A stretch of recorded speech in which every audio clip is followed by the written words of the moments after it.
नमस्ते। आज की बातचीत एक थोड़ी चिंताजनक खबर से शुरू करते हैं।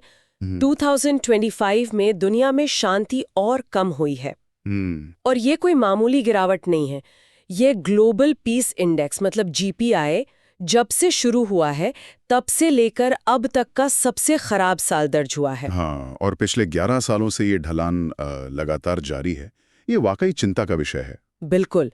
तो आज हम institute for economics and peace यानी आईईपी की जो ताज़ा 2025 ग्लोबल पीस इंडेक्स रिपोर्ट आई है उस पर ही गहराई से बात करने वाले हैं। जी हाँ, और ये रिपोर्ट खास इसलिए भी है क्योंकि ये दुनिया के 163 देशों और क्षेत्रों को आंकती है।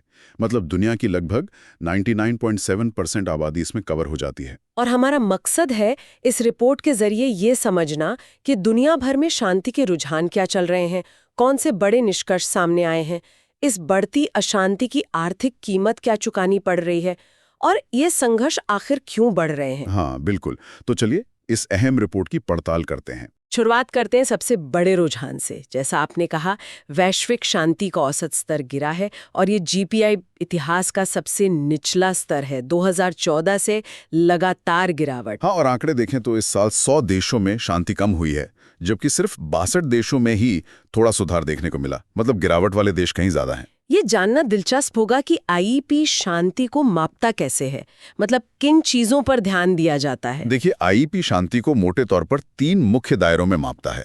पहला है समाज में सुरक्षा और बचाव का माहौल, मतलब अपराध कितना है, पुलिस पर भरोसा, ऐसी चीजें। अच्छा। दूसरा है देश के अंदर और दूसरे देशों के साथ जो संघर्ष चल रहे हैं, जैसे युद्ध, गृह युद्ध या राजनीतिक अस्थिरता। ठीक है। और तीसरा है सैन्यीकरण का स्तर, यानी सेना पर कितना खर्च हो रहा है, हथियार कितने हैं वगैरह। इन 3 दायरों को फिर 23 अलग अलग क्या कहते हैं गुणात्मक और मात्रात्मक पैमानों पर नापा जाता है। और रिपोर्ट ये भी कह रही है कि जो शांतिपूर्ण देश हैं और जो अशांत हैं उनके बीच की खाई जैसे और चौड़ी होती जा रही है। बिल्कुल, ये एक बहुत अहम पॉइंट है।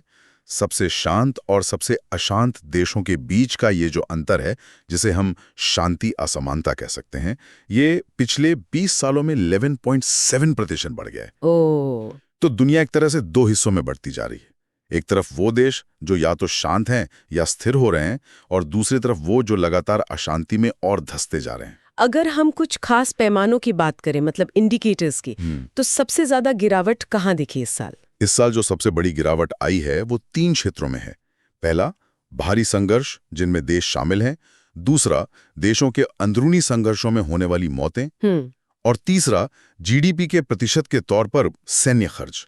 ये तीनों ही सीधे तौर पर बढ़ते तनाव